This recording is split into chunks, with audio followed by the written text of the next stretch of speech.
The broadcast is now starting. All attendees are in listen-only mode. Good afternoon. This is Cammie and Aaron with NCDPI, and welcome to our webinar today for part one, a repeat session of expanding the pathway to PD. I did want to do a quick sound check before we start back at 1 p.m. with the overall session. I want to know if you guys are online right now. I see a small group of about 20, 25 people. If you can hear me, will you raise your hand in your webinar panel? It'll be at the top if you're seeing the gray version. There might be an orange version that you're seeing with the dark gray, and the hand is on the little sidebar. Okay, I see. Good. That's a lot of hands going up. Great. All right, I'm going to put those hands down. And if you can see my screen and it says housekeeping, will you raise your hand again?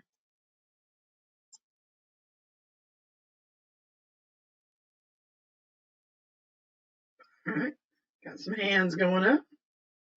Awesome.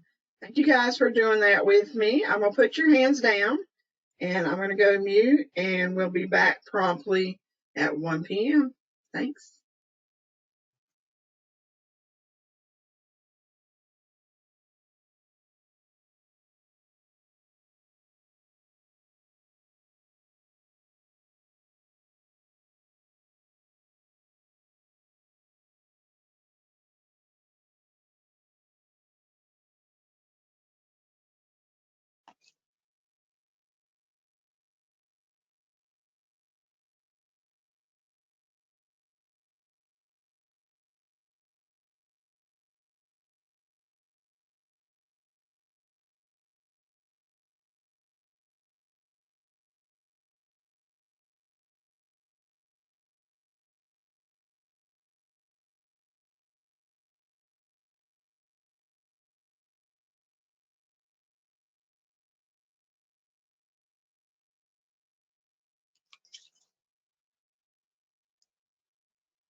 Okay, so welcome everyone to Expanding the Pathway to PD 2020 Part 1.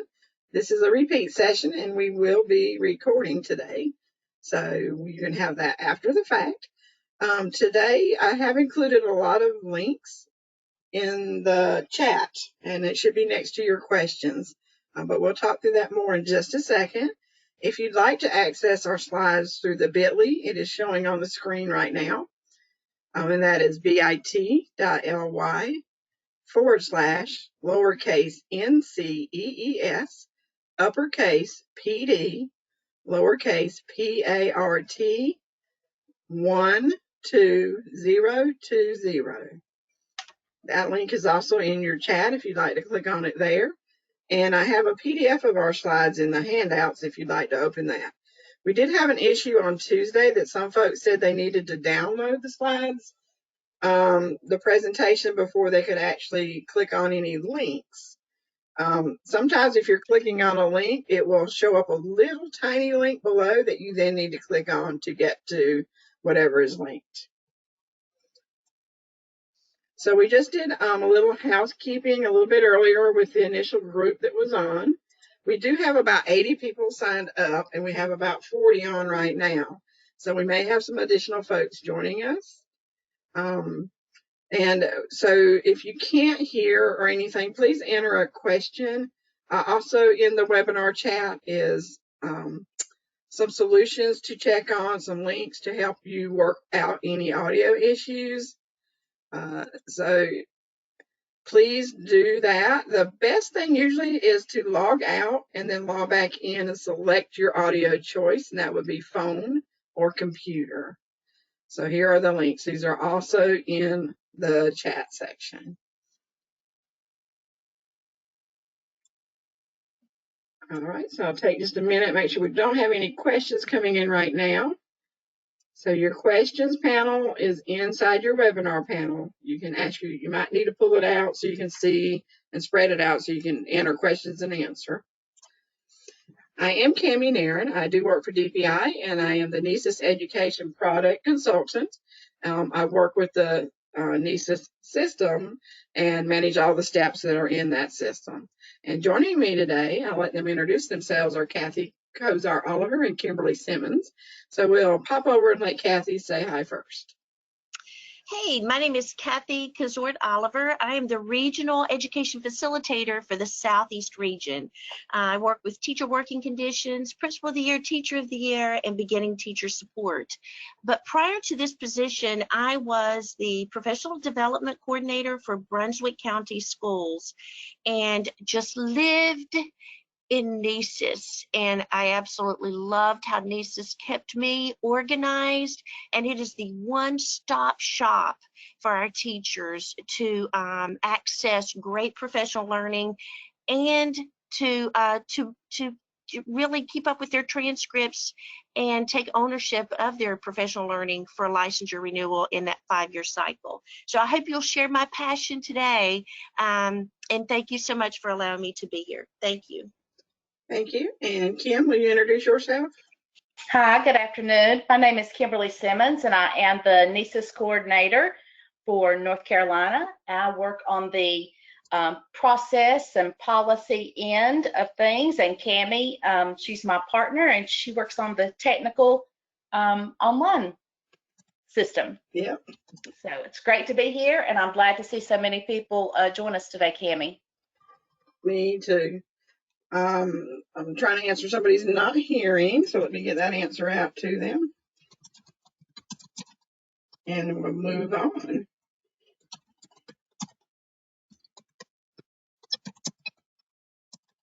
All right, let me get that sent.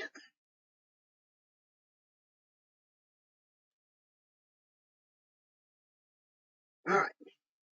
Thank you for joining us, and we'll all be manning the questions panel, so please do enter any questions you have throughout the webinar. In that panel, my folks will let us know if we need to pause for a minute and ask those questions out loud. Any questions we don't get to, we will follow up with a frequently asked questions document sent to everybody so that you all know the questions that would affect everybody and need an answer, and we'll get that out to everybody. We will, if we have time at the very end, unmute everyone so that you can have time to talk at the very end. All right. So what are we going over today? It'll be the PD office in NCEES. Why are we asking you to put PD in NCEES? What decisions need to happen around that? And then what are the roles in the NCEES office? So the main one will be your PD office administrator, and then we'll talk about those other roles. And then we'll also talk about, we'll let you guys build out a professional learning opportunity, a course, if you want to say that, but it can be anything, a course, a PLC, anything that you want to build out today in our training. And then we'll talk about what's next after you've got all this information, what can you take back to your district? So I'm going to turn this over to Kathy. All right, so we're going to register in NCEES, and we're going to register for the course that you are in right now. And I'm going to show you the process and how easy this is for your certified staff. So the first thing you're going to do is click on My Ed NC dpicloud.org, and I see Cammie typing that in there. So go ahead and you are going to, that's a great link, by the way, to house on your website, on your school district website. And you're going to enter your username, which is going to be your 10-digit UID number that's very, very specific to you. And that's almost like your social security number that you want to have. And all of our certified staff need to have that and know that. And so you'll create a password with that as well. Yeah, so then you click go. I entered a different because I'm DPI, so I have to enter my NCID, but you guys enter your UID. And then you're going to enter your UID. So once you are there and you have access, you're going to see an array of just opportunities that I'm sure you're very familiar with in NCEES. And you're going to click the Power School icon, and you will see the P, and you will click on that icon.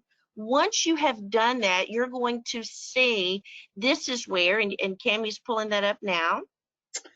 I don't know why NCEES has sync written on it, so I need to contact my IM folks. But this is NCEES right here. It should be a blue letter P. That's interesting. That should be. Let's see where it should be a P. So So again, we've put those very specific directions for you on that one particular slide, so that once you see that P for Power School, you're going to see the slide that Cammie has here, where you're going to see your evaluations. That's where that's housed. You're going to see professional learning opportunities. So we're going to click on the professional development opportunities, and you'll see a search bar. And in that search bar, we have created the course, this course, and that course number is 15262. So in that search bar, under the professional development, type in 15262. I've created this course. That number is very specific to this course because we want to make sure you've earned the 0.2 hours CEU general credits today. So click on the blue live link, and once you've done that, that's a little description of our course. You will go down to the section and you will see that you're going to register in that little blue button. So you're going to click there, and once you click register, it's going to ask you again, are you sure you want to register for this course? And you click next. Now, what that has just done is that has put you on the back side of this professional development, where we've built the course to where once you finish the course, which you will receive your 0.2 CEU credits by 3:30 today, we can go in and press completion because you have attended our course today. So that's how easy it is to register. We wanted you to feel that process because it's so easy. And now we're going to show you how to build the course for your teachers. Thank you. Okay, now that was done in your production site. We will be working later in our training site. So let me get presenting back here again.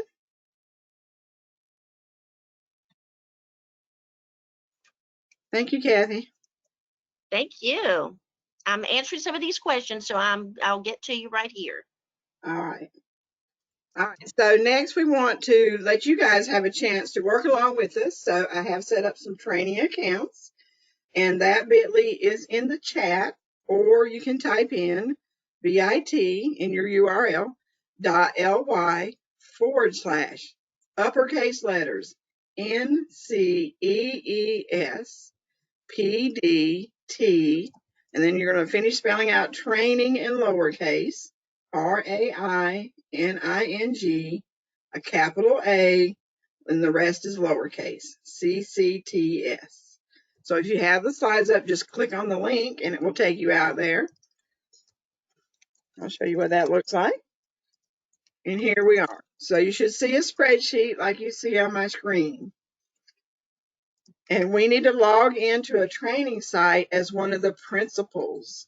So if you'll scroll through the list, you see several people who participated before have already claimed a group of logins.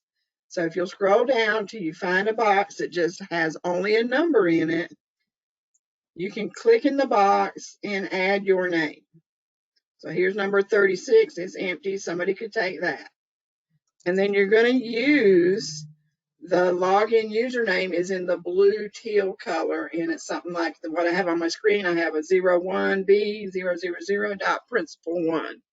You're going to need that username, and you're going to need the train DPI 1920. That's your password.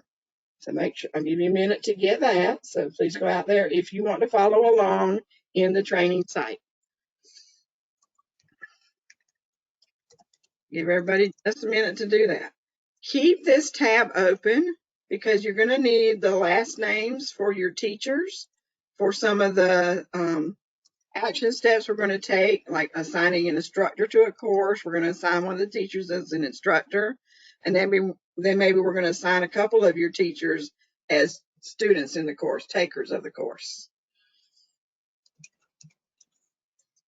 So does anybody need help getting back to this spreadsheet? I think we're good. You can just follow along. You do not need to go to the training site. You can just follow along.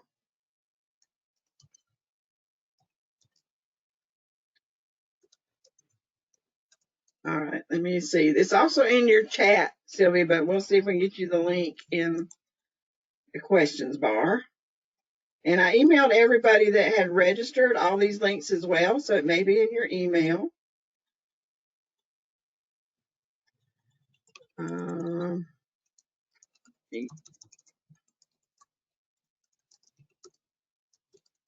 right, here it is.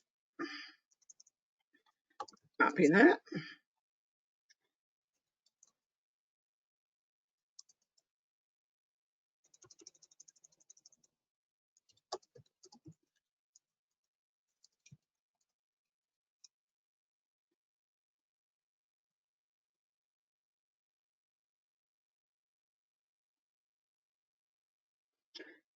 Okay.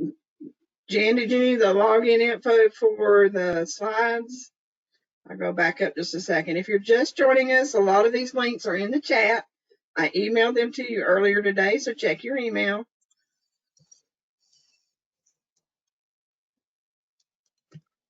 Here's the bit.ly for today's slides. So I'll copy that.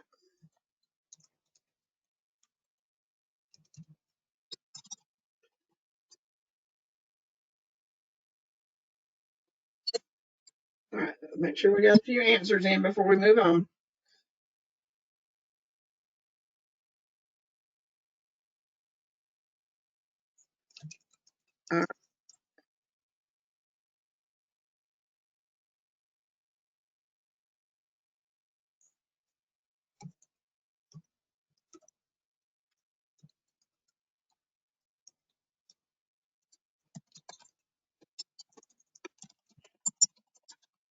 All right.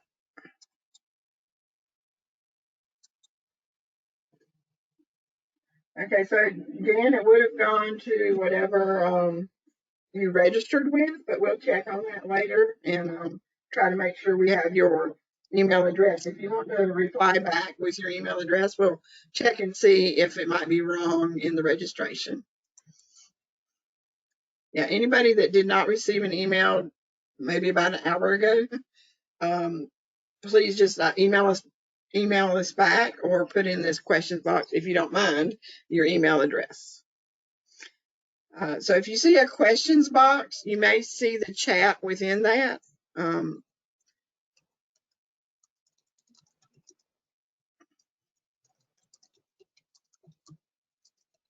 So I'm gonna make somebody's answer public and put all these links in the questions here.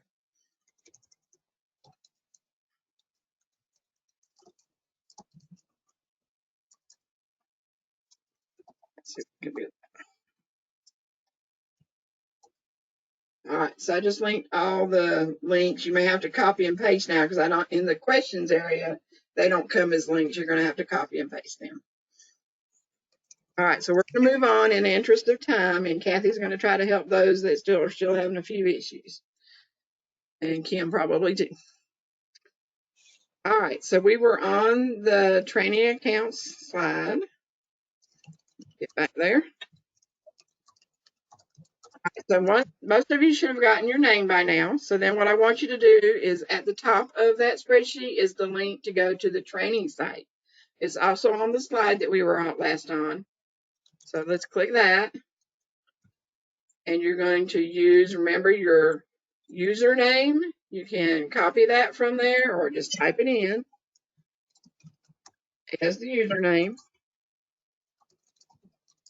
And then the password is case sensitive, so make sure you either copy it or type it in with capitals and lowercase letters as you see it on the screen. All right, so again, you're using the principal's username and the password. Everybody has the same password. And then you're going to click log in. So I'm going to go ahead and do that. And then you should see a page similar to what I see. Everybody ends up on our home page when you log in.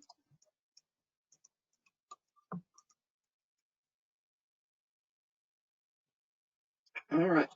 So I hope everybody's there.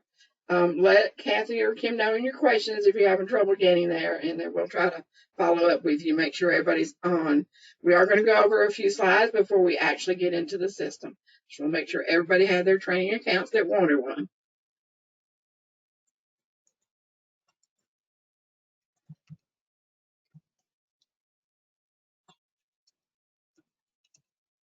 All right. So what is NCEES? It is our educator effectiveness system. It is made up of two parts. One is your evaluations and professional development plans on one component. That's where we engage the staff in those evaluations, observations, and improvement plans. And the professional development component of the system connects with the evaluations. And we'll talk a little bit about how it connects inside your observations later. This is where we also learn. So professional development in NCEES helps our public school units manage that professional development for staff through DPI created professional courses in the system, or if you've opted into home base, your local PSU can enter local PD in the system and give you credit that way. It is also a place to support all our teachers, support staff, and administrators' professional growth, and then help you measure the competencies through both professional development and staff evaluation. And what is the PD office component? This is actually like a virtual entity that exists within the professional development module. What can be defined for an office? Somebody needs to manage that. So it's going to be the office administrator. You can set a course approval workflow in there. You can set the locations where courses can be made available. Do you want to create courses and only your elementary teachers have access in the catalog to see them? You can do that.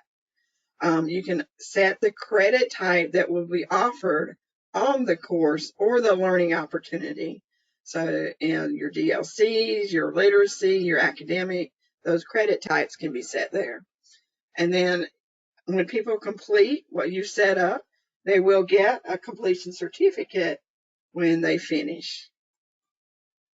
So just to show you what I see when we're creating offices, notice on the left, the screenshot, we have DPI offices such as accountability services. Don't know if I see anything else. We have CTE, we have K3 literacy, we have several DPI offices. And then all the other folks, if you've opted into home base, you can have a PD office. So here's Alexander County, Arapahoe Charter, Ashe County, and so on. So they all have PD offices and are probably building out local PD as well. If you don't know if you have an office out here, please email me. My email address is on the screen. Or open a support ticket with DPI and they will get it up to me and we'll communicate that way. Again, this is just a quick reminder that your district must be opted into home base. When you opt into home base, and it is a yearly process, so once you opt in, it only lasts for the year. You have to re-opt in next year. So your PD office can then be had. You also get SchoolNet with that opt-in, so remember that. It's the $1 per ADM, and you get both the PD office and SchoolNet. All right, so Kathy's going to talk to us a little bit about some of the numbers we're seeing about PD in the system. So we're super excited in the state of North Carolina, and I know you have the slide presentation, but I just want to really draw your attention to the PD opportunities completed. And if you look to the far right, 48,600 completed courses, professional learning by our teachers in the state of North Carolina, and most of those are locally built opportunities. And that's what we're hoping to encourage today. The data drives what we do at our school, what we do for our children, what we do for our professional learning for our teachers at every level, the school, the district, and the state level. So most of these are built right there within the district or the school. So we're super excited about that. So the next slide, I love this next slide because it's truly about why put PD opportunities in NCEES? Because it's all about choice. Just like we offer our children choice for learning, we offer our teachers choice for their professional learning and growth, all certified staff. So when I look at this graph, there are many multiple pathways to earn those CEU credits. And everything's housed right here. That's why it's the one-stop shop. So for example, state level mandates, it could be MTSS modules. And once I complete those right there in NCEES, it populates to my transcript and it shows right up on my transcript so that I have that housed there for reference for my licensure renewal and for my professional learning. Here in the Southeast, we have something called the Southeast Alliance. We call it the C Summit. And we bring in our best of the best teachers to share, which we have many, and all over the state of North Carolina, to share their wonderful strategies that they're using, the effectiveness that they're using in their classroom with other teachers around our region. We put that in NCEES, we build the courses in NCEES, we open that up for anyone to register in the Southeast region. And again, after they attend, we complete the course, we finish it out, we process that, it shows up on their transcript. It could be district-led initiatives, and that could be reading research to classroom practice or math foundations that we are really looking at for our district. And so we house that in NCEES. Again, the teachers complete that 5-day course and it populates on their transcript. It even could be a PLC or a book study right there at the school level. The principal could decide, we need to do a year-long book study and our data shows that this is what we need to work on. We honor that time with our teachers are spending reading and discussing in those PLCs. A 10-hour course could be a 1.0 CEU credit. And so that's housed in NCEES. We build it in NCEES. Teachers register, they finish the course, and it's on their transcripts.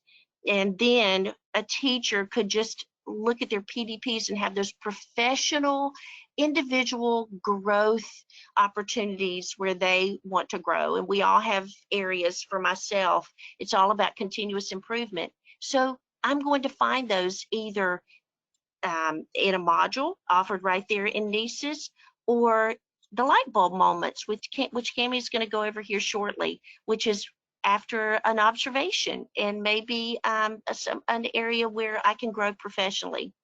And then transfer credit manager, which we'll go over in part 2, is crucial because many of us, and I've been involved with the Friday Institute coaching sessions and really enjoyed that, but I know what goes on behind the scenes. There are many certificates that are probably coming your way about how to process those. So, well, here we are in transfer credit manager. We can enter those in bulk and it's right there populated on the transcript for the teacher so that everyone takes ownership of their professional learning. It's a one-stop shop. It's right here and there's multiple pathways and it's all about choice. So I hope you're excited about that as I am. And so that's just a little bit about why NCEES. So we're going to go ahead and get started on the next slide and just engage you a little bit on creating a course. So if you will access that NCEES form that you see that's attached here. So if you'll just attach, Kathy, click on that. Kathy, I Yes. need to address a couple questions before we move on. Okay. You do not have to, there's a couple that we're asking, you do not have to log in through NCA Cloud to get to the training site. That was just to get you into your production site, your local site, and sign up for the course if you wanted to get your certificate that way. The certificate, you will also get a certificate from GoToWebinar. But it's just a generic certificate. You can use it though. You may have to turn it in with your email confirmation that you attended today to your district. The certificate you get in NCEES has the credits listed on it. Just has a little bit more information to turn in to your whoever you turn in for professional learning approval of those credits. And then I think that's it. And somebody asked about missing a cutoff to opt into home base. Right now, DPI is in discussions on getting that sent out for the next school year. So opting into home base, that communication should go out in the next 2 to 3 weeks. It does go mostly to finance directors or maybe charter directors. They will get communication about opting into home base. So check with your finance directors, people that usually handle that home base opt-in. Then we'll give the cutoff deadlines as well in that communication. All right. Sorry. Thank you for letting me interrupt. Oh, Go back awesome. to the NCEES. That is great. So we are going to create and use this Google form to create some courses, and we're going to build some courses in that training site. So I want you to access this Google form and just submit your email address, the title of the course, and it might be your course description. Now, Cammie and I did something fun. Cammie did growing zucchini virtually. And since Cammie and I both play the piano, I just thought I would throw in teaching a piano course, but I'm bringing in a special guest to facilitate that. So have fun with this, and it could be whatever you want it to be. How many CEUs you're going to award for the completion of this? For reading research to classroom practice, it's 4.0 or 40 hours. What is your course going to be? And as I scroll on down, who's your target audience? Is it open for anyone, or is it open for CTE teachers? And then what type of CEU credits will you be awarding? And so for that, you're going to choose one particular area. That's why mostly what you see from conferences or DPI is general. It's really up to the district to decide what categorizes DLC an academic subject. And then the location of the course is going to be important. Mine happened to be at Carnegie Hall. And then the contact name and the email might be the person who's facilitating the course. So a principal might want to add that book study, but maybe a teacher might be facilitating that course, and their email. The number of participants is crucial because, if there's a CPR course that you're offering and they have 25 mannequins, we don't want 100 people to show up for that CPR course. So really following along and just being mindful of that facilitator is crucial. The course start date and the course end date, you want to add that in the Google form, as well as the ending time and the beginning time. And submit your form. So if you'll go ahead and do that, we're going to keep this spreadsheet open. So once you submit that, Cammie's going to show us the actual form because we all have access to this. And that is the form that we're going to use a little bit later to create this course within NCEES, which is very, very simple. So you can see we still have some people from our last session, last Tuesday. And so we have some timestamps, and we have some people coming in here. And we're going to just see what some of those courses are. How to make sourdough bread. Love that. All right. So to get that form, So to get to Yeah. the form is on slide 14. It's also linked in the chat. So it's right here, NCEES form. So we're going to give you a minute to go out there and fill out your form if you want to follow along. And then whatever you put in the form is going to show up on the spreadsheet that I just showed you. And for you to then get to the spreadsheet, there's a link on slide 14. And that will let you access it later.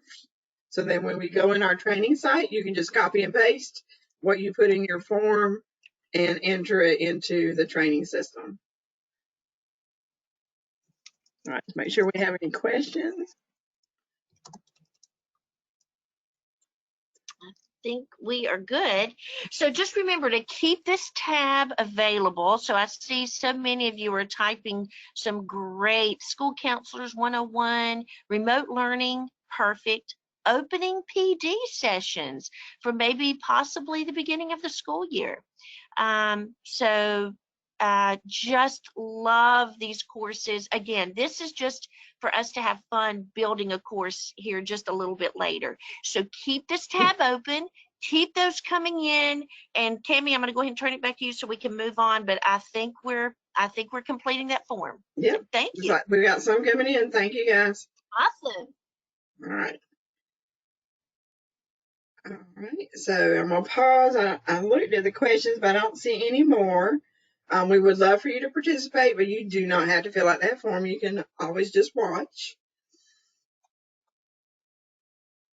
So I'm going to talk a little bit about the roles while you guys are filling out that form, and hopefully you can still see the screen. But we'll be going more over the roles again when we're in the training site. So the first role is the PD Office Administrator, and NCDPI sets up your district's first PD Office Administrator. So that's me right now because I am the manager of the system. So you would open up a ticket and you would say, I need a PD Office Administrator, or you would email me and let me know that you need somebody to be your PD Office Administrator. I would verify that you're opted into home base, and then we would make sure your office is set up and that your administrator is then set up. So once the PD Office Administrator gets in there, they can add additional office administrators or any of the other roles that we're going to talk about in just a minute.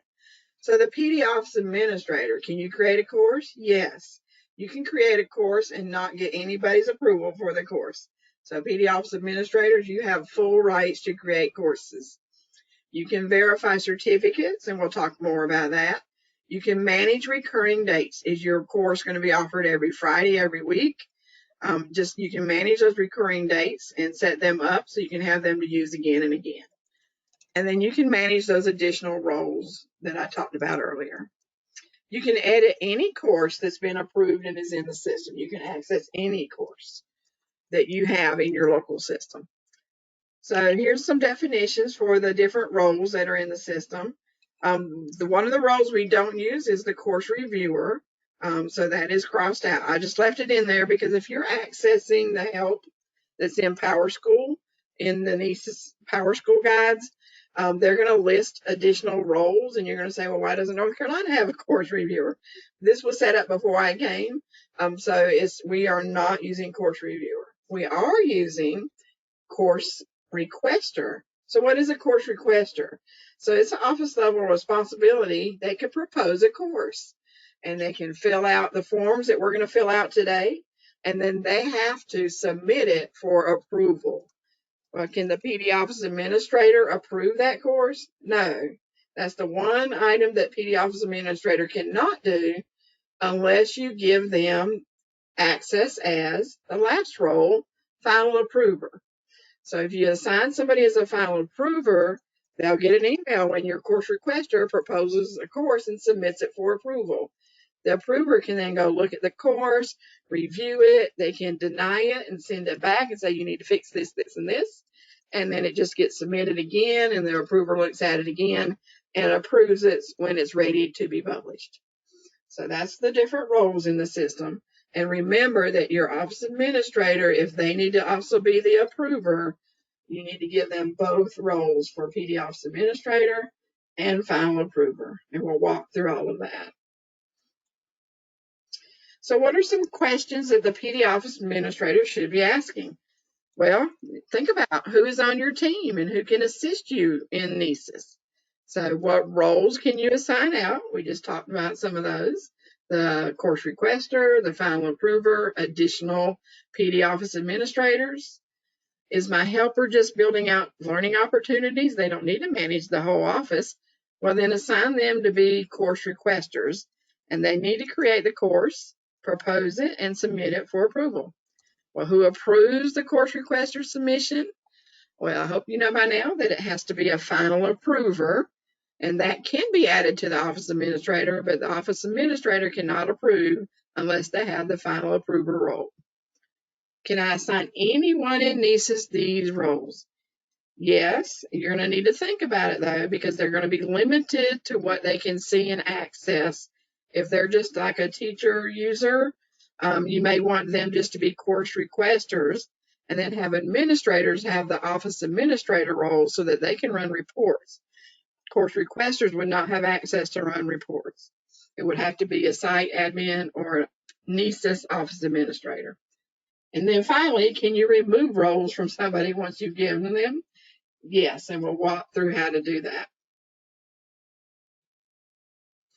So the next few slides are left in here for your reference. We're actually now getting ready to go out to the training site, so I'm going to pause and make sure we don't have any questions. Not seeing anything. All right, so let's all go back out to our training site. You should find your tab. You probably don't need to click on the link again. Find your tab for your training site. And you should be logged in as the principal. You'll see the principal's initials in the top right corner up here. My initials are PO. And then all your links will be across the top of the page in the black bar. So notice if I scroll in or out, what I see sometimes can change. So if I scroll in, oops, went too far. See, I lost my bar completely. Sometimes get tickets. People say, I don't see my black bar. Well, it's because you've scrolled in too far. You need to scroll back out.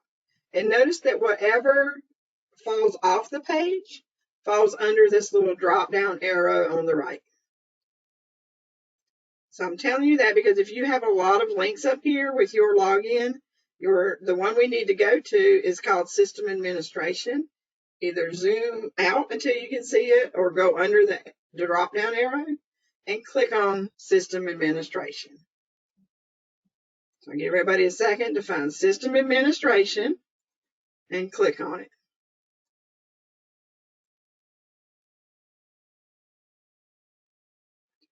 All right, and then once you're in System Administration, you'll see a few links over here. Because this person is a site admin, they see these links that you see on the left. Users would not have access to staff dashboards or staff groups or course dashboards, or would they have access to most of what's below here? Since this is the site admin, they see these links. And to create our office or to go look at our office, we need to look under Applications, and that's at the bottom section, and we're going to click on Course Administration. So before we click, I want to make sure you guys are in the right spot. From the black bar, we're clicking on System Administration. We're letting it load, and then we're going to click on under Applications, Course Administration. Zoom out a little bit. So when you click on Course Administration, you are now on your home page in the Learning Opportunity area.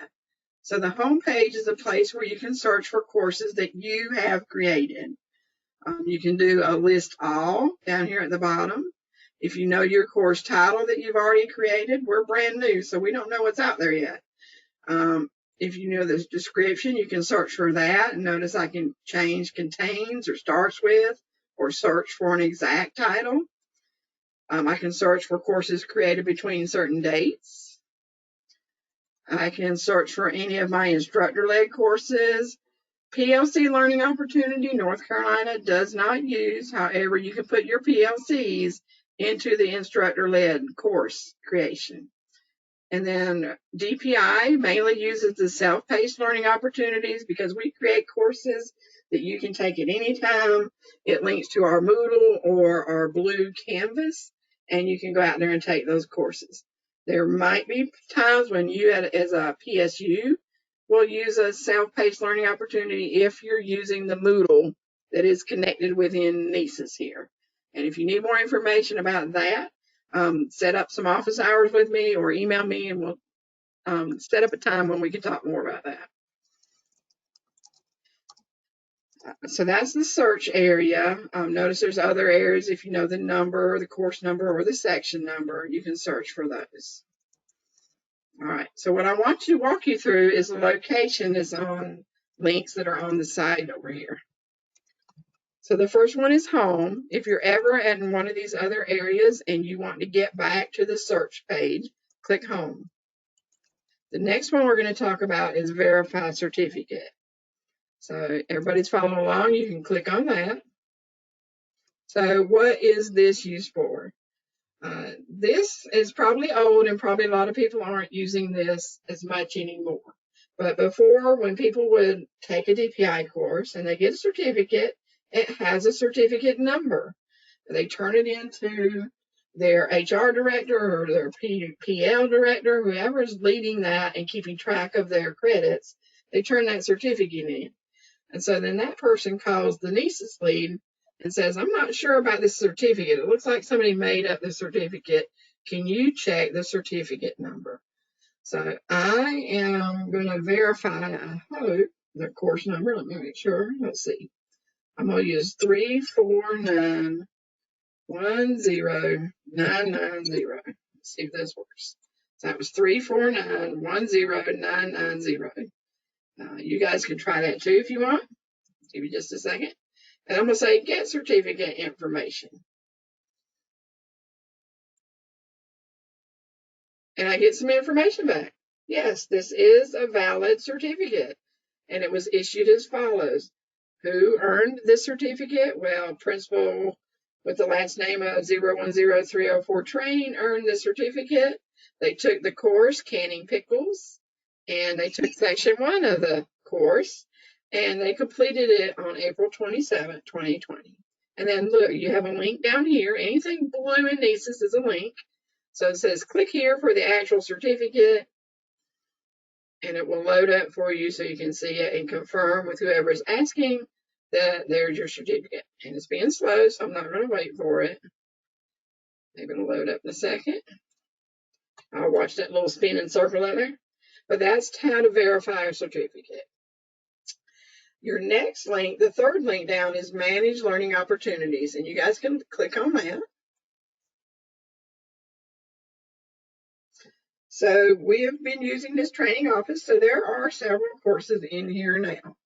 And notice, since you are a PD office admin, it doesn't matter who created the course, you can see those courses and you can manage those courses.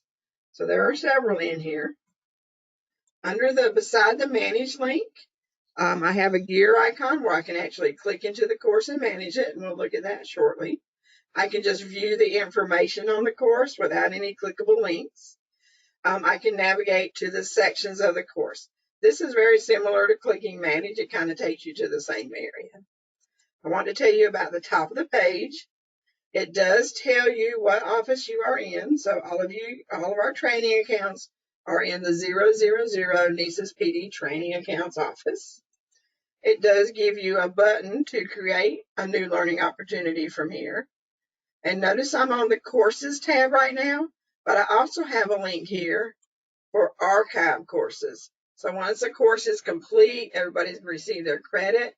You don't need that course anymore. You can archive it. But it stays out here, and you can always come in and manage it and put it back active again if you need to, or open it, make it active, and copy it if you want to do a new course similar to the old course. Just want to know where your archive courses live. All right, do we have any questions coming in so far? Looks like No questions. Thank you. Thank you. All right, we're going to skip over creating the new learning opportunity. We're going to come back to that. I want you to look at your office. So click on offices on the left. If there were several offices you had access to, which I don't think anybody has a ton, I would use this. I would search for the offices I'm looking for because I see everybody's offices. Over here where your name is, it's blue. We'll click on that in a minute. I want you to see what's under the arrow first. So you can edit the office. We ask you not to. DPI sets up your office. I'll show you what we set up. We put in an office name. None of the rest of this is filled out, and you don't need to fill out anything either. It's not needed. So I'm just going to cancel this. Just wanted to let you see where that was. When I canceled it, I had to come back to offices to get back to this screen. You can preview the certificate that's attached to this. So maybe this one's loaded up. Oh. All right. I've been having issues with graphic stuff loading. I might need to. There we go. All right. So this is the certificate that goes to everybody that completes a course. It will have the amount of credits. It's kind of small here. I don't know if I make it too much bigger. It will have when they completed and the amount of credits awarded. It does tell you down here that your district needs to approve this, and then they can change. If this was a general credit course and you needed academics, then they can approve that. All right. All right, so that's what the certificate is. Here's an edit. We did that one. Manage. That's the same thing pretty much as clicking on the link. So I'm going to click on the link right here. And now I see some ways to add roles in my course, in my PD office. Sorry about that. I can remove roles or create a link to a course list. So let's go look at assigning the roles. All right, so you'll have whatever you last selected up here. Most of the time, if you're brand new, you're going to come in with the office administrator role. And you can see all of our principals today. They're listed as office administrators. Please do not delete anybody because we're all using these. If you wanted to add your teacher as an office administrator, remember we had our spreadsheet. Let me find that. So if you wanted to add a teacher in a role, come out here to your spreadsheet, get their last name. That's all you're going to need. I'm going to copy that.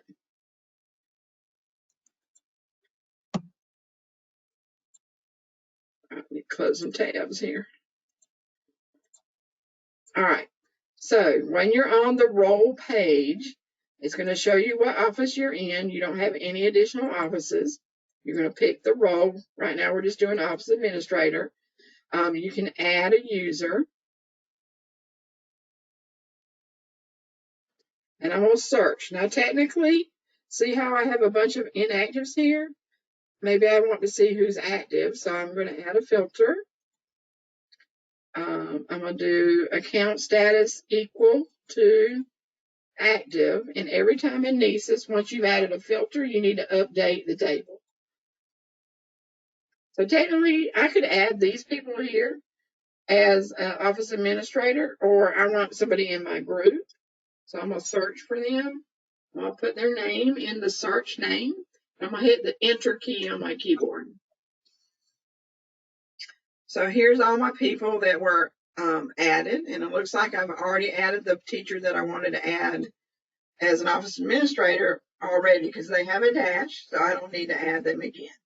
You can select somebody in your group and just click the word add. So let's do one here just to show you. Notice it just goes away so that you can keep searching and keep adding as you need to. Once you're done adding people as office administrators, you can click done. Now be careful how many you add because remember they are all managing all the courses in the system and they can add other people. So maybe I'm going to say, well, I just want people to be course requesters. So maybe we can add somebody as a course requester. It's going to be the same screen. Click the add user, put in your search, hit enter.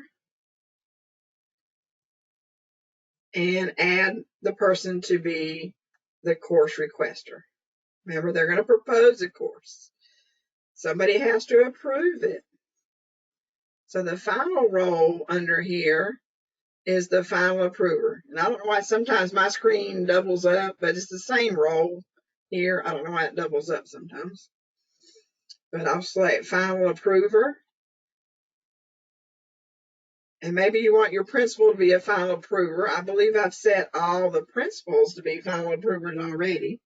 But you can do a search and you can add a final approver. Yep, I've already added, so I'm not going to do this one.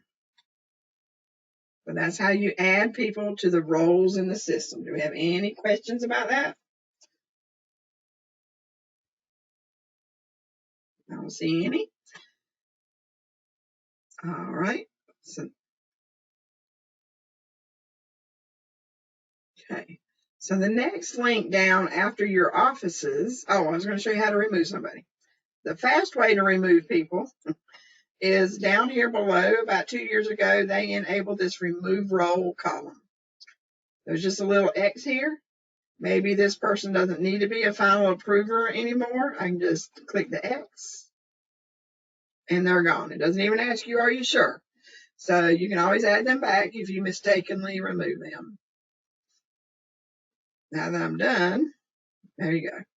The other way to remove roles, so we're in offices. I clicked on this, and now we're back. We did the assign roles.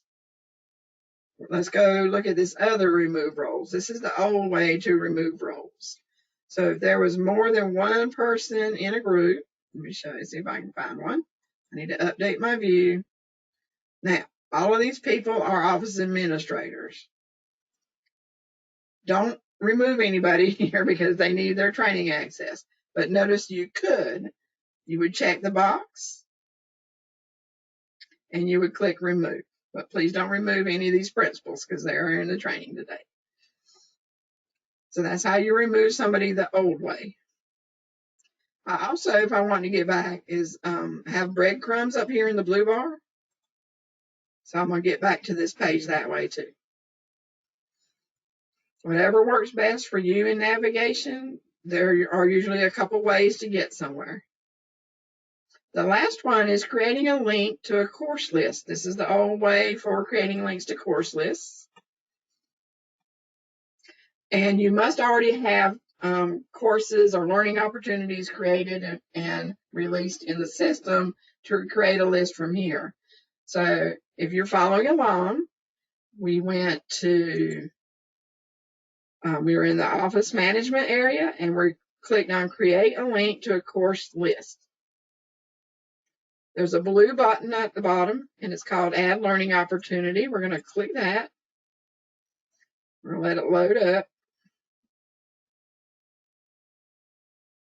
All right, so there's several ways I can search for a course. I am just going to search for my office. So my office is 000 NCEES PD. Please don't go get other people's PD here to add to your list unless you are sharing PD with each other and they okay that because then it will show up in their district. Use your district and click all the way down at the bottom, search. And all my PD pops up that has been created. So let's find one that we really like. Oh, here's one. We're going to stay home. So let's click that course. Notice that I can't add other courses. It's only just one. I can only select one out here at a time. So then I click select. It asks me to finish. And I get a link and I get a list of what I'm adding. Here's the course number and the course name. What if I want more courses? Well, you just keep adding, but remember that you're going to do it one at a time. So I'm going to come back out here and click my office again. Scroll down, click search. Picking up, oh, here's one for sunshine. I like sunshine. And let's do select and finish. So you keep doing that till you get all the courses that you want to email to people to take. So then you would just highlight your links and copy it and put it in your email, your Google Doc, whatever form you're going to put it in, or how you're going to share it with other users. So you can always start over your list, and when you're done, just click done. It doesn't save your list at all, so if you want to save this, keep a doc handy to save this link in, and then click done. All right, so we've covered all the little roles and removing roles and creating the link to the course list and managing your office. So let's look down at the editable section fields. Just want you to look at this. This is another DPI link. Have had people come out here and change things, and then we have to go fix it, because if you're out here, you're going to change the editable fields for everybody in the state. So please don't touch this. If you have suggestions, once you get in here and learn more about it, of items you might need, do email DPI or open a ticket, and we'll work with the vendor to see if it's something we can add. The next link is the manage recurring dates, the last link in the list. This you can do. So notice out here that I have new date at the top here. This is where you decide, do I need like a rotating schedule for the course that I'm setting up? And can I just set it here so that I can go click a button later and add a recurring date? So maybe, let's see what's in the list already. We have Monday, Wednesday, bi-weekly, Wednesday courses, Monday through Friday weekly. So notice if I select one of these, I can edit it. So be careful editing already created recurring dates, because they may be in use by another district. Go ahead and create your own if you'd like, and maybe put your district initials or number beside it so we know not to touch it. But this right here, Wednesday courses, I could delete it if I needed to. Maybe I created something I need to now delete. You can delete your own. If I'm creating something new, maybe my course is every Friday. And you can put in a description if you want.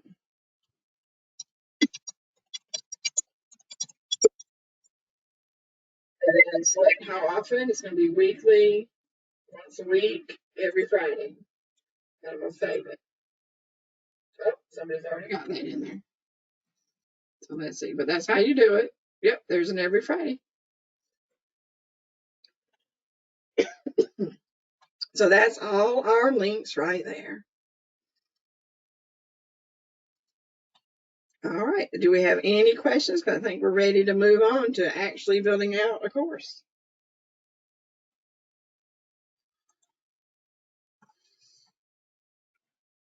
Let me check.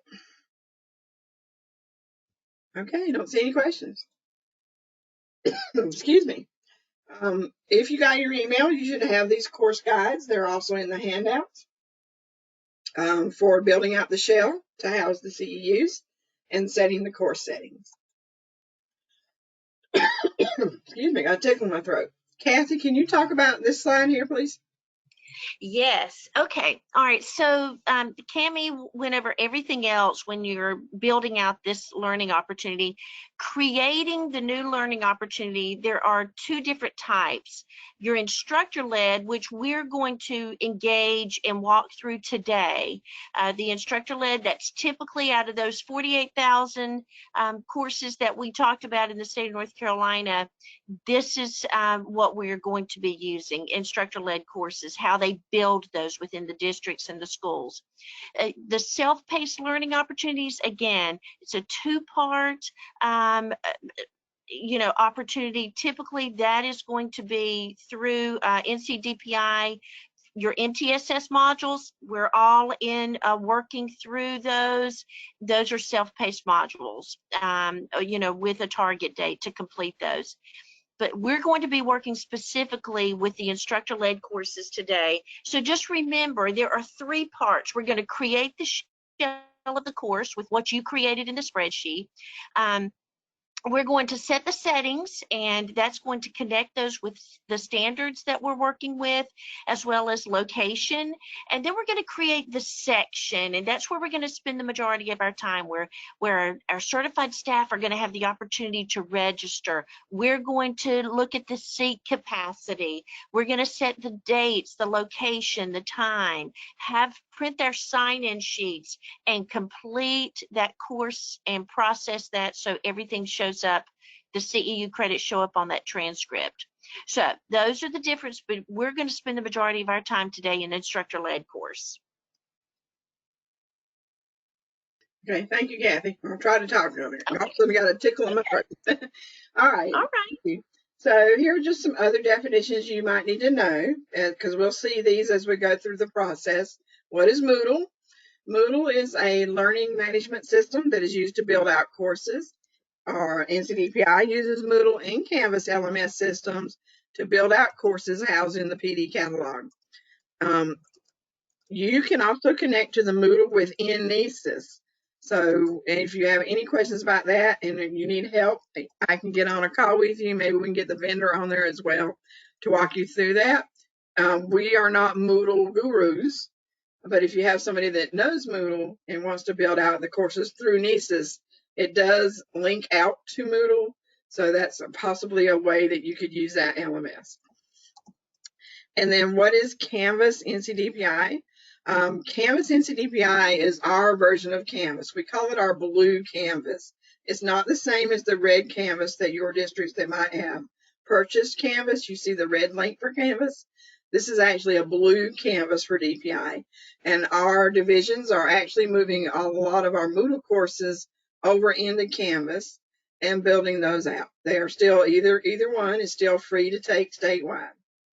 And then what is non-Moodle? That's everything else. It's professional learning opportunities. Most of our PSUs are using the non-Moodle course provider, and we'll see that in a minute, to build out the opportunities that they're offering. We talked about self-paced courses and instructor-led courses. Thank you, Kathy, for that. That was a good explanation. And then what is my UID number? We get this question a lot. It's that 10-digit number that when you join on with NCDPI education and you're a teacher or principal or administrator, certified staff or classified staff, you are given a UID number. It's very sacred. Don't post it out, but you do use it to log in to our single sign-on system, NCA Cloud IM, to then access the different systems such as PowerSchool, NCEES, SchoolNet, and Canvas. All right, Kathy, turn it over to you. So it's time to create the course. So now we can go back to that link and go back to that spreadsheet that we were working with before, and we're going to tap Create a Course. And of course, we know when it's built locally, we're going to use instructor-led. Now, okay, wait a minute, Kathy. Also have okay. So we're looking at the spreadsheet. Do they need anything from here right now? Yeah, so just have that spreadsheet open because we're going to be working with that spreadsheet. We're going to cut and paste what you're going to see in the shell of the course. We're going to cut and paste right off that spreadsheet. Okay, so many times. Yeah, so go ahead and tap in Create New Learning Opportunity. In the training site. In the training site. Okay, thank you. And instructor-led course. And now we are going to cut and paste off the spreadsheet that you created all those wonderful courses. So we're going to start with course title. So if you will just cut and paste the title of your course, mine was Learning to Play the Piano. And, you know, I always like to use my district and the beginning of my course title. With Brunswick, we use Brunswick. It could be Burke County. It could be Halifax County. So you might want to just put in a district name when you're creating these within your district. But right now, we're just having fun with that course title. Yeah. So you can add your initials after that. It'll help you find it later. Okay. And then, of course, cut and paste that course description that you filled out in the Google form, because we want everyone to sign up for that course that's interested, because it's all about choice. And I'm going to go over what's required, and then I'm going to turn it over to Cami in just a moment. So let's skip down to course provider. And remember, we're going to select non-Moodle. Cami went over all of those definitions, and we're going to select non-Moodle when it's instructor-led. And how do you know, Kathy, that it's required? That it is required because it has the little asterisk beside it. Yes, that is required. Yes. So anytime you see the asterisk there, that designates that it must be a field that's required, or it will not let you process to the next piece. So where you see the asterisk, just go ahead and fill those parts out. So the credit types, okay, so you've completed that in the Google form. It could be 0.2 literacy, 2 hours of literacy, or it's just a general credit course. So you want to add that in. There's a drop-down box where you can select from literacy to DLC, digital learning. And I'm going to scroll on down. I'm going to let Cami talk about these other areas. Once we're complete with all of these areas, just those required areas, we can move on to the next piece. So we can tap in create instructor-led course. But Cami's going to talk about all of those areas that are not necessarily needed, but that you might use to give more information about this course. Thank you, Kathy. So if you already created your instructor-led course, I'm going to do that just in case somebody did that. You could have saved it as a draft and gone back in there later, but you could also create it. You can always come up to the very top, and there's a gear icon, and you click the drop down and get back in here to edit. Okay, so notice I cannot change my course provider once I've saved it. It looks like I can edit this for now. We couldn't edit the credit type either, but you cannot change the course provider, so make sure you select what you want to start with. We skipped over disclaimer. A lot of people aren't using that, but if you have a disclaimer on your course for any reason, it goes in that box. If you have more than one office, you might want to select which office this goes in. Most of you will only have the one office. There are a few funding sources here. If you want to attach that there is a funding source that goes with the course, you can put that there. PD type, I'm doing a face-to-face event, so there's some choices there for you to use. I did get a question yesterday from somebody that says, what if all my teachers are taking Friday Institute MOOCs? Can you add that here? Yeah, you could do that here and not use Transfer Credit Manager. And then as they get their approval, just give them the course registration link or give them the course number to register for this. And then when they bring you their certificate that they've completed their Friday Institute MOOC, you can go to the roster and mark them complete. But my course is actually going to be a face-to-face event. So keep in mind that this doesn't have to be a course. It can be anything that Kathy talked about earlier in here. So think about how you can use this. How long is my course going to be? Well, if it's 0.2 credit CEUs, then this is a 2-hour course. Now, this prerequisite box just gives people notes on what you'd like them to do before you take your course. Doesn't necessarily mean it's required, unless you type in there, required, go read this book first before you come to this event. So this is where you can put your information about prerequisites. If you have 2 courses in the system and you want them to take course 1 before they take course 2, then use enforced prerequisites. And so you can add whatever the course number is here and put in, and then it will say, oh, you're trying to sign up for this course, but you need to go take course 1. So that's where you do your enforced prerequisite. And then the notes go here. So this is where you can put any notes that they need to know about. It does show up in the course catalog here. And then, am I creating sections that people can, am I creating multiple sections for this opportunity? Maybe you have part 1 and part 2 sections, and they need to take both sections. You're going to need to allow them to enroll into multiple sections. Or maybe like this week, we allowed you to take course on Tuesday and repeat the course on Thursday. So we had to check this box to allow people to do that. And then we have course survey. These are old surveys. Robert Sox and Educator Support and I are going to be reviewing the questions that are in these. I don't have a good way to show you those questions yet, but as I know more about that, I'll communicate that out to our NCEES district administrators. You could do a test and do the survey so you can see what questions are out there. But you can add a course survey that gets to them as soon as they complete the course. And then do not require section start and end times. Most people are not using this. Don't check archived at this time. This is where you come back when the course is done. You edit your course and you archive the course. So I hope we don't have any questions. I do want to show you one thing that we didn't get to show the other day. If you don't know what all these meanings are, at the very top, and it's hard to see, there's a little square with a question mark in it. If you click that, it gives you some definitions. And we also have your help guides. I hope you're using that as well.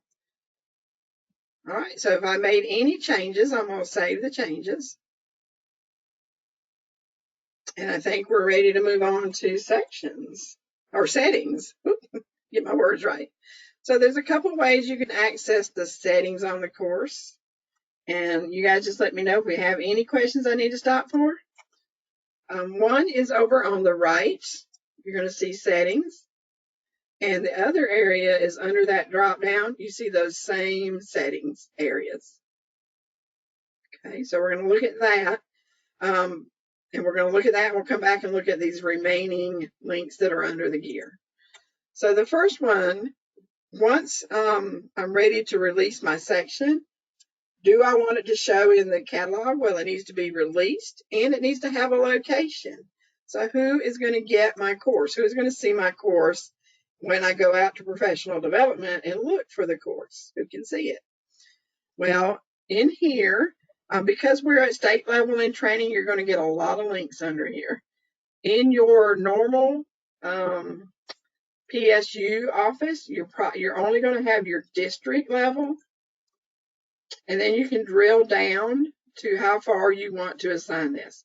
So because we have so many choices in here, just play with this and add any of these areas for the course to show up to.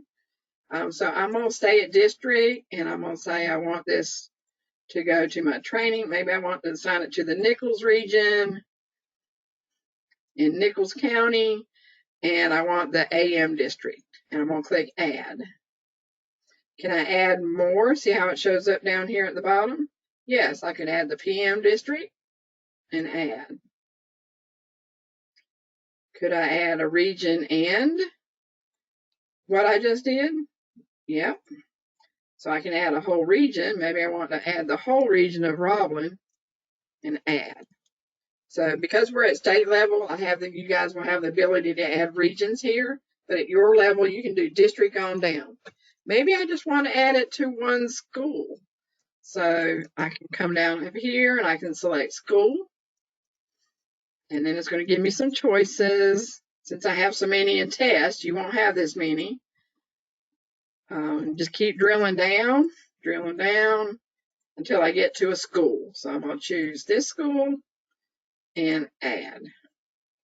Then I'm looking at who I added, and really I only want it to go to just this school. So I need to remove these other three. So how do I do that? I click the boxes and I remove them. And now I'm only publishing this course to this school. So the staff and employees there, they're the only ones going to see it in their catalog when they're in NCEES. I'm going to click done. And now it shows me who I've published this course to. The other thing before we move on is, guys, look at the course number and make sure you keep up with your course number. We'll talk about that later. Okay, it's very important. I usually advise skipping over setting any required demographics, recommended demographics, or restricted demographics. I'm going to show you how it's done. There is a time and place to use these. If you're requiring, then somebody has to take this course, or they get a message that here's your required course, you need to be taking it. If it's recommended, then it shows up in a recommended container on their My Courses page, and they can take it or not. And then restricted demographics means this person will never see this course. Okay, so to set demographics, you're going to click Set Required. You have to enable the group. So maybe instructional. Now, we don't have support designations in NCEES. Support staff and teachers all come into NCEES as instructional. And then your administrators, your principals and that, such as that, come under administrative. So remember that your support staff and teachers are all listed under instructional. So I'm going to enable that. And then my instructional will turn into a link. So I'm going to click that. Now I can expand this and I can determine what demographics do I want to require somebody to take. Certification year. NCEES is not authoritative for the cycle years that are showing in the system. So I'd be careful using that. Classification. This you could use because it's whether they're on a comprehensive plan, a standard plan, or their class. Oh, yeah, skip over this one too because that's a demographic classification. There's another area for that. Here, evaluation type. That's what I wanted to show you. This one you could use. Everybody on abbreviated plan, I want you to require to take this course. Everybody on the standard, you're required to take this course.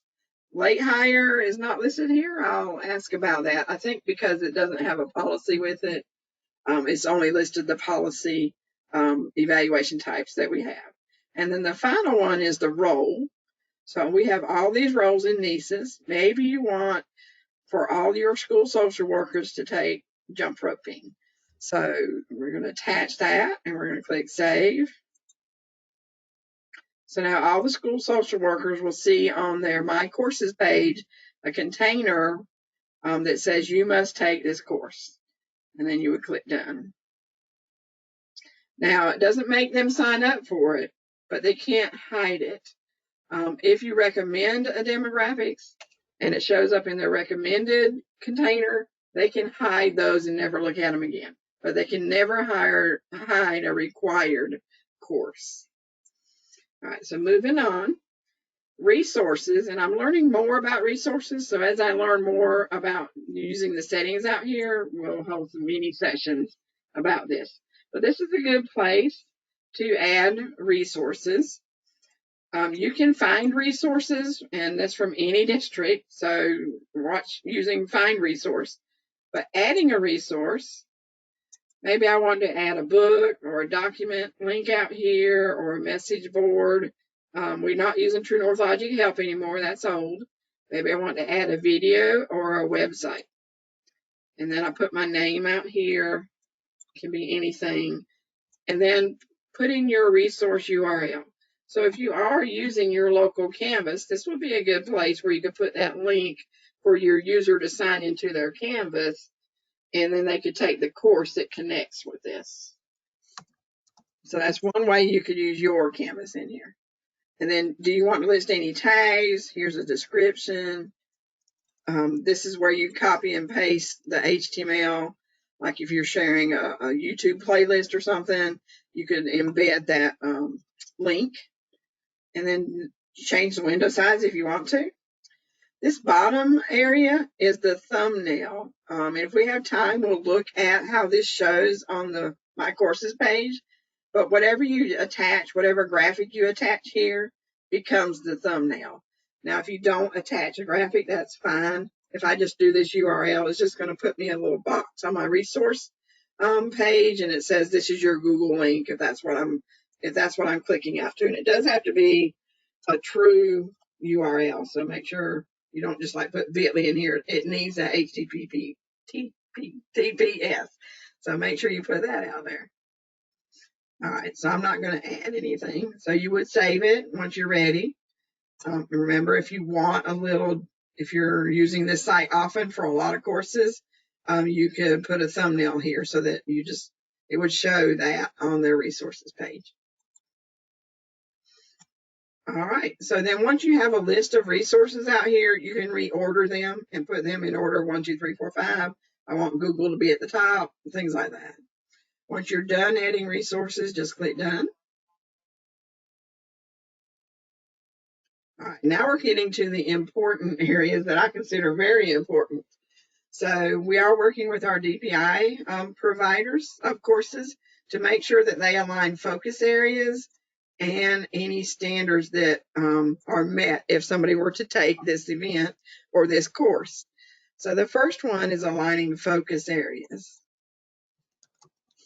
And this is important because they can use this when they're searching under professional development. We'll take a look at that in a minute. They see these same alignment areas and they can search for courses that are tagged specifically. So maybe I need to tag my jump roping course. We can do that. Let's do health education for my jump roping course. So now I'm tagged for a focus area. You can tag more than one. So there are several subject areas here as you scroll through. Brand new that we've added this year and not in a couple months ago. Durham County wanted to create courses that they could tag to their school improvement plan. So we needed the tags to apply statewide. So we came up with these 5 areas of school improvement plan, and then we named it local and district strategic plan. So if you need to tag something that aligns with your school improvement plan, there are your 5 areas. And then we've also added the digital learning competencies for a teacher. So if your opportunity is meeting any of those. And the reason you want to tag these is you can also use it for reporting later. So if the superintendent wants to know what courses are you offering and what areas does it belong under or what areas does it meet, you could come up with a report that shows those. And then lastly, I added the State Board of Education Digital Learning Standards for students, which are your ISTE standards for students. Those areas are right there. So if you have something that is going to help the teacher, then empower their students to meet their student ISTE standards, this is a good tag for those courses. The last area, and there's a bunch of them, was put into the system for child nutrition. Child nutrition people are not in NCEES, so this never got used, but if you can use them as tags, feel free to. They're just remaining left over in the system. All right, so I'm going to scroll all the way down and I'm going to save my health education tag. And now I have that in my focus area. All right, and then the next part is aligning those all-important standards. So teachers are going to set goals. Principals are going to set goals. Does this learning opportunity meet any of those goals? So to enable those in training, you only have principal and teacher evaluation process. In your production site, you're going to have all the comprehensive plan, the standard plan, the abbreviated evaluation. You're going to need to tag each one of those. So teacher evaluation, if you use that, it covers comprehensive, standard, and late hire, but it doesn't cover abbreviated. So you need to then go back and tag it to the abbreviated plan as well. And this shows up in observations when teachers can go in, they can look at their observation rubric and their self-assessment, in their formal and informal observation rubrics. Counselors can see it as well. Any of those support staff or teachers that are getting evaluated. And there'll be little light bulbs that show up when you've tagged your course to meet a standard. So let's go look at the teacher evaluation one. I'm going to click go. And I need to pick what does my course meet to on the goals in the standards. So let's see. I'm just going to pick, let's see. So teachers facilitate learning, maybe mine falls under that. You can choose the whole standard, or you can choose just parts, the elements that meet that. And once you've added what you want, you can align it to the elements. And then it shows. And when I'm done adding, you can also, if this meets principles as well, just go add those alignments as well. And when you're done, click done. And now those show up. All right, do we have any questions? I know that kind of went maybe a little fast, but if we have any questions, please get those in. So if not, we're getting ready to add the important section. All instructor-led courses need a section. So I'm going to turn that back over to Kathy. Okay, we had a really good question. Just how long does it take to really set up a course? And remember, Cami is going to this in just such wonderful detail, but really setting up the shell of the course is very quick. So as you're getting used to this system in NCEES, you're going to find out that this is a very easy, but you need to be accurate process. Mm-hmm. And so we just appreciate that thoroughness on that. Okay? Mm-hmm. So let's just go ahead and create a section. So now we're thinking about your spreadsheet, and we're thinking about that wonderful course that you created. And so we think about 3 areas in the instructor setting. We think about building the shell of the course, we think about the settings, and now we're going to look at the section. So if you'll just click on that little blue box that says new section in your training site. Okay. So once you click on new section, you are going to, again, you can cut and paste right off that Google form that's been submitted to you. So you've got the title of your course, and then you might have several sections. You know, the jump roping course might take place on several different dates. It could be the same course. So you can make that section title just unique to a date, or just very unique to what's going to be happening according to the facilitator, what they submitted. The street address, the city, that's really important, especially if you're sending that out like what we do across the region in the Southeast. The room number could be very unique. A jump roping course might take place at a gym, but you want to make sure that you add that in, because this NCEES system is going to generate an email that's going to be sent out to the teachers, to the certified staff, so that they know exactly where to go with that event. The contact person in the email, of course, you just completed that on your form. That's the facilitator. The facilitator might want to answer questions specifically. Maybe the person registering want to reach out to that facilitator. So adding that email will be really important. Or it could just be the professional development coordinator. You might just want to make that the contact person, since they're manning this system. The number of participants, again, that's going to be crucial, that cutoff, that seat capacity, because you're thinking about your venue, your room, you're thinking about the facilitator, how many people they want in the course. 25 versus to 100 is that's just a huge difference. So they have to plan for the materials that they're bringing, the whole purpose of seat capacity there. But you can also check a wait list, because some people might unregister and there might be a waiting list. Now you want to go ahead and ensure that you create a start date and an end time. So you're going to click on the calendar and you're going to add that because again, the system will not allow you to process.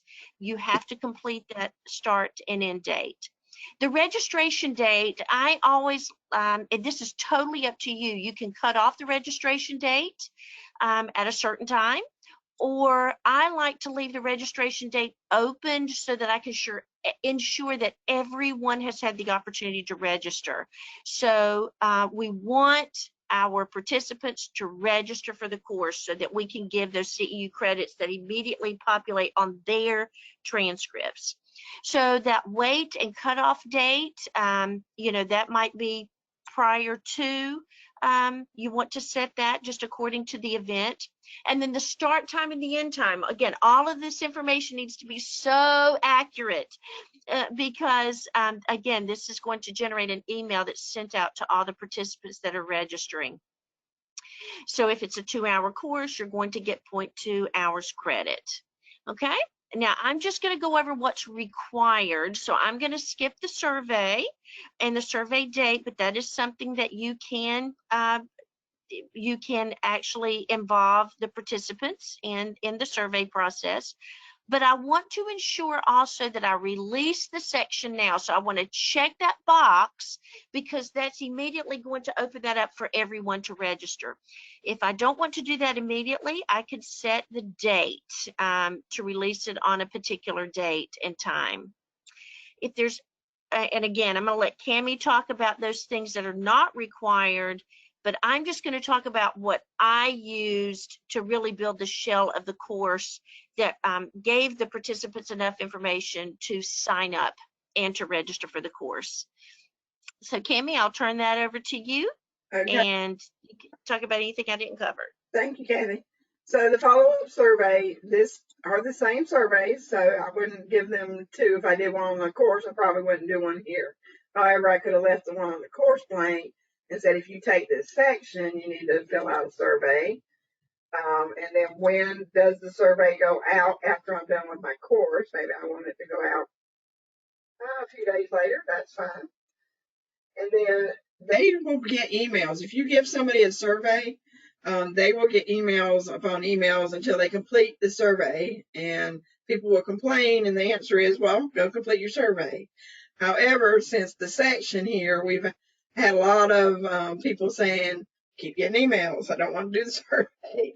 So we did give you the option to deactivate the survey in a certain number of days. So that's out there as well. Notice that you can't set your instructors here. You'll have that opportunity in a minute. These notes also show up on the catalog if you've released your course to the catalog. Any notes listed here. And then here's your section completion status. If I was creating this section after the fact, then maybe I want to mark and complete, but it's not after the fact right now. So I'm going to keep it in progress. And here is another area where you can attach syllabuses or guidelines or a list of what they need to bring to your jump roping class. You can put that file attachment there. It shows up in the course catalog. And then we're going to click create.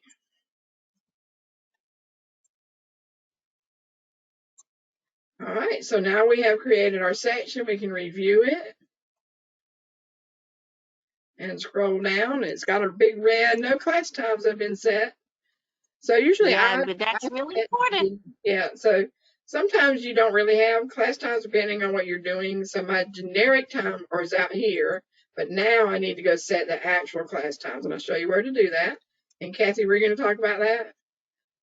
I can. So this is just really important. This is one of those required areas. If you want to email, which you will want to do this, your facilitator a sign-in sheet. So you're going to click class times. And once you do, just add a new class time. You can just click on that button and then you can save and exit. And that is going to just immediately save that time that you've already put in to the system. And because that is the actual date and time of that particular course. So once I've saved that, that's going to allow me to print those sign-in sheets that are so crucial for the evidence piece that someone has attended that course. Okay, so we'll be talking a lot about those sign-in sheets in part 2, but when you're setting that shell of the course, you want to really talk about, you want to set that class times. So thank you. Okay. And then your other buttons that show up are, this is where you can add your instructor. And we're getting a little short on time. So you do this the same way. So if you have a teacher that you want to add here, or I'm just going to add myself. And we're going to do the find user. There I am. I'm going to add a user. And now I'm the instructor on that course. And I actually get a link in my NCEES site that says instructor. And I can go manage the course from there without having to come over to this area. That's a whole nother webinar. So I'm going to click done. Notice you can remove them with the trash can or the checkbox there as well. We're going to look at the roster in a minute. if you manage the course, it's going to take you back out. So we're going to actually go find another way to get into the roster, but you can do it from here.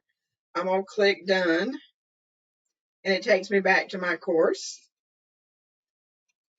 And I can see my section down here now. It's listed with the dates and times.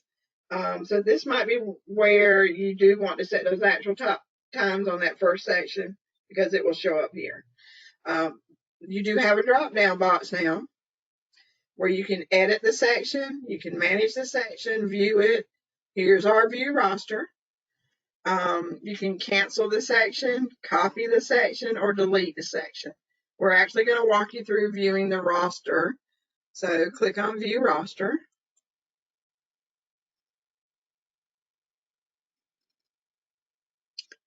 All right, so for those of you that, and Kathy's going to talk about that sign-in sheet in just a minute.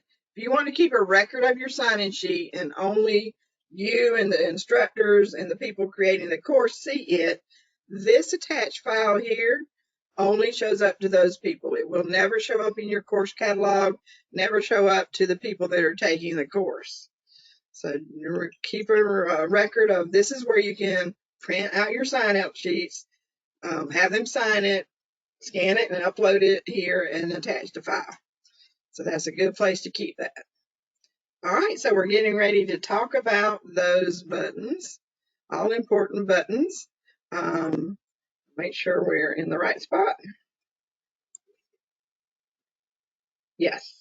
All right, so we're going to talk about 5 buttons today and come back for part 2 for the rest of these buttons. So we're going to go back out to our training site, and Kathy's going to start us off, I believe. So I'm just going to talk about 4 or 5 of those today. And the first one is going to be add learner. And there will always be someone who does not have access to their UID number. That could be someone here today. And so I can easily go into this search section, and I want to add that person's first name or the last name. I can just search by their last name, but I want to make sure it's exactly how it's listed in PowerSchool. So that's why it's just very, very crucial for everyone to be on board as far as to register. They take ownership of that registration piece. And then I can hit search, and I have everything that I need to add that person, to add that learner. Okay? And I can check the box. I can add the user. And if for example, it just that name was spelled incorrectly, it will tell me that, sorry, this person was not found, and I can just hit new search. Okay. Okay, so you can check the boxes, and if you guys want to go ahead and do this, that's great. Go find you some people to add. If you want to email them a registration confirmation, keep that box checked. Or if you're adding them just to the wait list. So you decide. There's 2 buttons down here, add the user to the roster or add them to the wait list. So Kathy, we're going to add user, correct? That sounds good. We will do add user. That's right. And that person will then show up on our roster. So Cami, I'll let you, there is just a little bit about what the roster is going to look like. Okay. Okay. So I'm just going to go ahead and talk a little bit about email all, and then I'll turn it over to Cami to talk about those others. Email all is going to be crucial because there is always an emergency. There's always a human factor where I need to email my participants who have registered for the course and tell them, you know, it's been canceled. Or maybe the facilitator wants to really keep in touch with those people that were a part of their session. So I can enter an email, send a little message, and it immediately emails. And I can also add an attachment, and it will email everyone that has registered for that course. That has helped me tremendously as a BT working with beginning teachers, because we had a BT summit this past summer, and there was an emergency, and I emailed everyone to in that particular course to select another, make another selection, and it was seamless. It just worked out perfectly because everyone had registered and through NCEES. So that's awesome. So I can go ahead and send that off. And Cami, we will we can hit send, and that email will then generate and send Yeah. So to I just want to everyone let you that's on know. that list. Yep. So everybody that's on the list is going to get that. If you want somebody to not get it, just uncheck them, and it's only going to Right. go to the other teachers. And then if you want to send, your principal needs a copy or you need a copy of this email, you should probably get one since you're sending it. But it doesn't hurt to add your name there if you want. But anybody else that needs a copy of this email, PD lead might need to know that you're canceling a section. Put their emails up here. They are comma separated. And then you're going to click send. I'm not going to, because we're in the training system. It's not going to go anywhere. So that's how you do that. Thank you, Kathy. All right. And so then I'll just go ahead, if I could, just to talk a little bit about the sign-in sheets. Yeah. Again, I can print the sign-in sheets. The sign-in sheets will actually, for those who have registered for the course, it will just show their name and that person and their position. So it does not connect their UID or any type of personal information. I can save a copy of that as a PDF, and I can email that to the presenter, and then they can send that back to you once everyone has pretty much registered and signed off on the sign-in sheets as evidence that they did participate. So again, all the information from the shell of the course, the section number, the course number, it's all listed there. Or I could print that from my end and just have that out. But the sign-in sheets are the evidence that I want to make sure to distribute to the facilitator and to get back to me, because that's what I will process to complete the course for everyone to use their to earn their CEU credits. Okay. And print section code, we do have the mobile app in the system. We have really not promoted this because we've just turned it on to review it. So if anybody wants to use that and wants to get with me and we'll walk through and test it out together, that'd be great. So we are working on enabling that mobile app. So your people can just scan right in. All right. All right. So I'm going to close that window. All right, so we skipped over Add Learner Advanced. This is where you can put in the employee ID, their email address. You can put it in over here. Is a comma separated or line separated, new line, and add people this way. So if you have a list, you get the idea. You're going to put the list on the screen in the box over here. You're going to tell the system how is your list separated. And then you're going to tell the system, what are you putting over here? If you're putting email addresses, make sure you select that. And then what are you doing with this group of people? Are you just adding them to the roster? Or maybe this was an event that happened and you want to add them to the roster, mark them attended and completed all at once. You have that option. Or are you adding them to a wait list? You have email confirmations that could go out. You would then click preview and it would highlight people in red if they're not found in the system. So everybody must be in the system to be added this way. All right, I'm going to come back. And let's see, we're going to talk about grade and roster status, Kathy? And I just gave everyone that's attended today, and that's how quick and easy it is. I just gave all 35 attendees a completion credit. Of course, I will check that with our sign-in sheet, which will be our go-to webinar. That's how, that's our evidence to do that. But you should have completion on your transcripts, and it's really easy.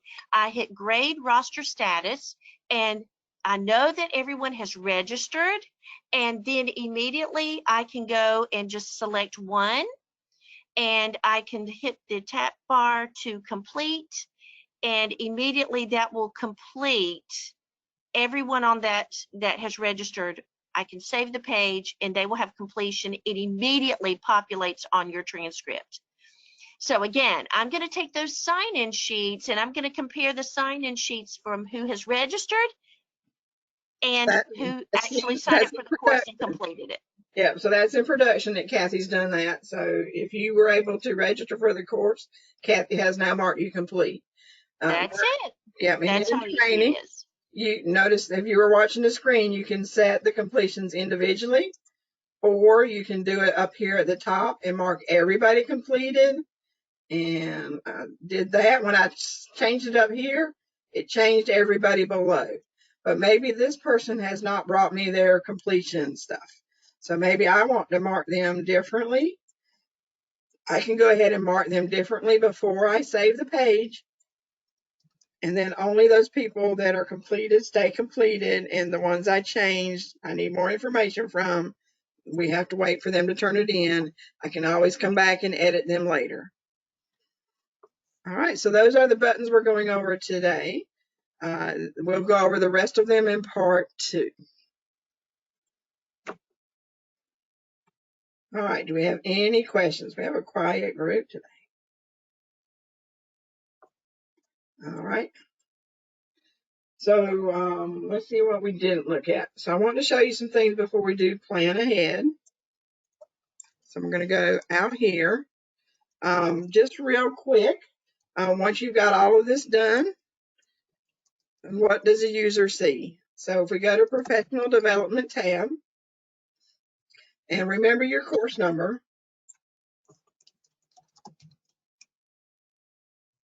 and then I just forgot it that quick. Let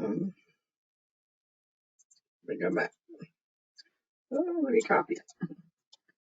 All right, so we're going to go to Professional Development. And hopefully I published my course. I hope I released it. And click search. I did not release it to the training system. So if it was here, it would be showing. So I'm just going to search and see what's out here. I'll backspace here and I'm going to search for all my courses. All right. So what do they see when you have courses out here? They can find their courses. They can do a search all and they'll get this page. And on the left, they can narrow down that search. Maybe I only want to see instructor-led courses. So I'm going to click that. And I don't have any out here. Whatever you put in the notes, I'm going to click on the title. It will show up on this page, on the course details page. So notice here, if I had entered notes, they'd be showing up. If I had put in prerequisites, it'd be showing up. When is the course? Where is it at? All of that shows up. If you were doing the instructor-led and you did the resources, you have another tab over here called resources, and that's where they would find their links.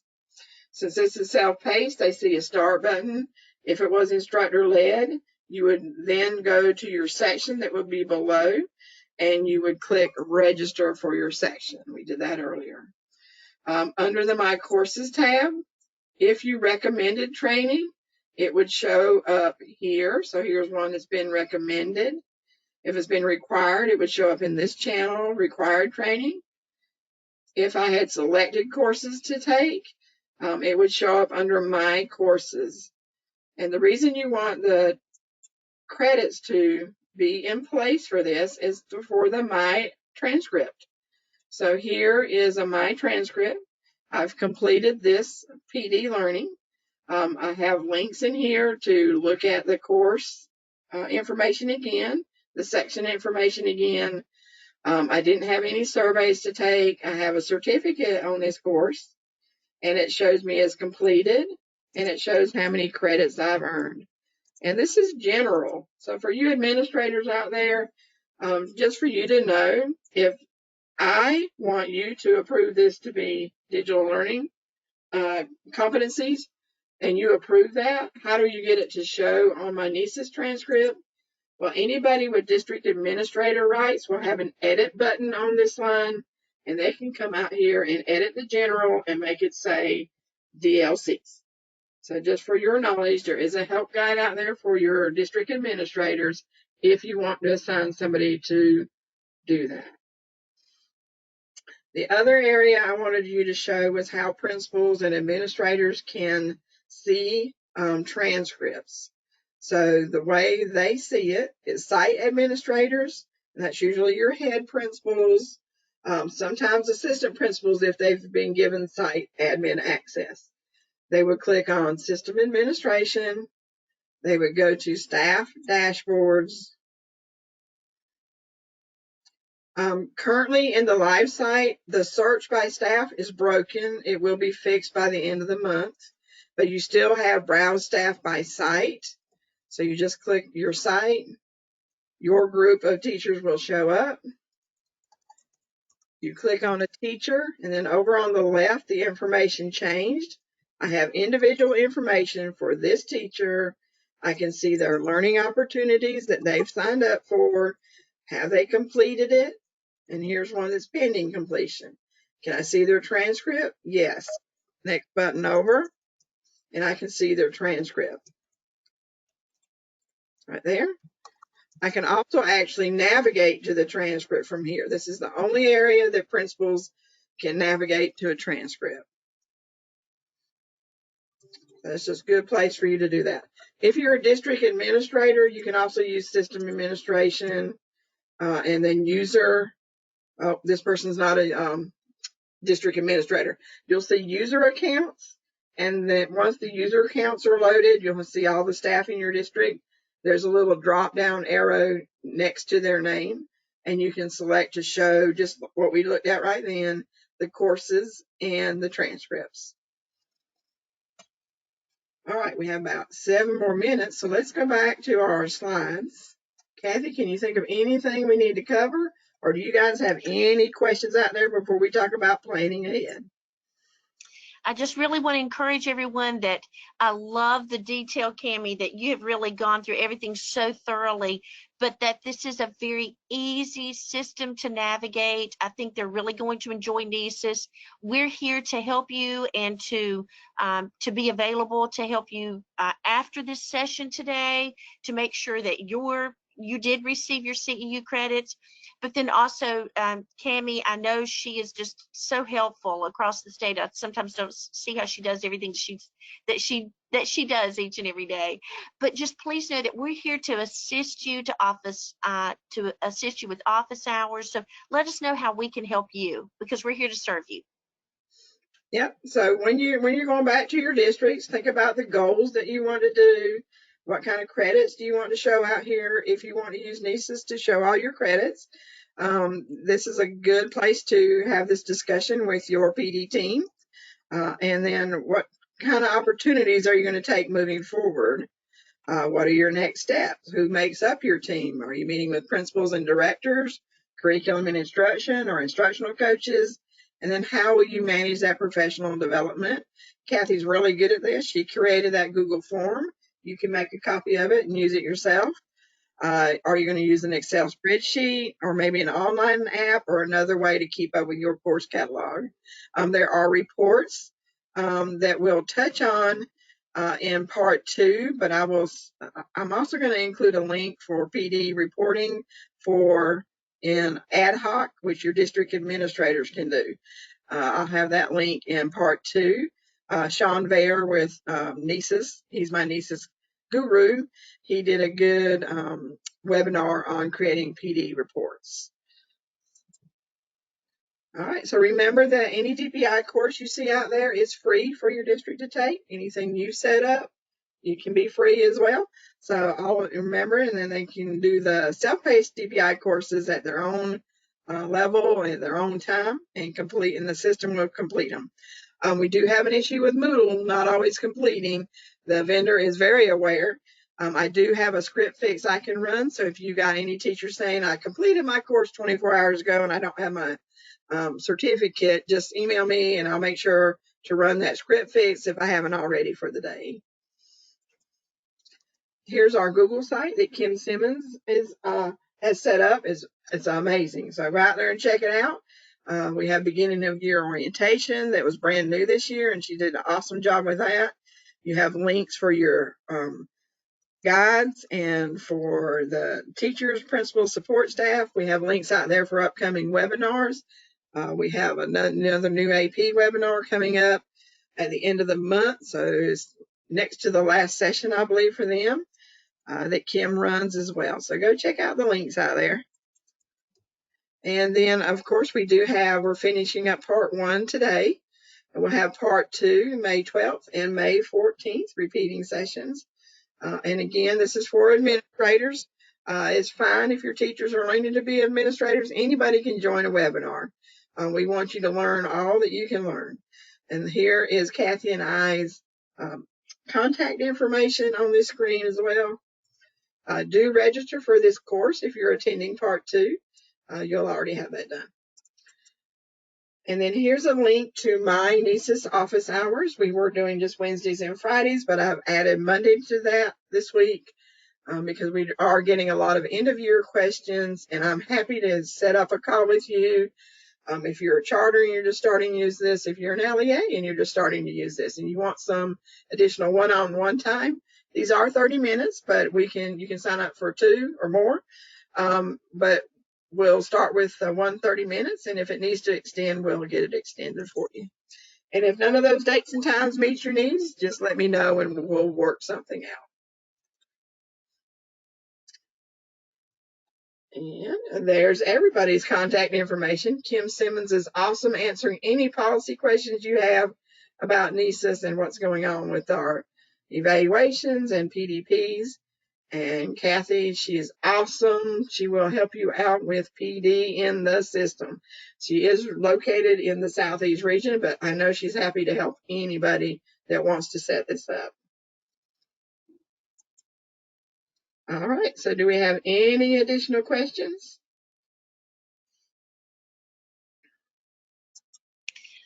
Just know we'll be happy to stay on for a good 10 minutes or 15 minutes or however long you need.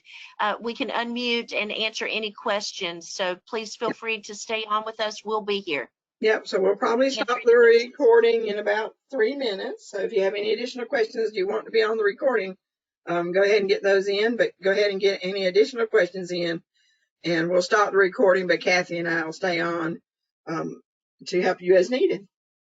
So thank you guys for attending today. You've been an awesome group. And I have some awesome helpers out there answering all those questions. So thank you, Kim, and thank you, Kathy. Thank you. You'll love NCEES. You'll love it.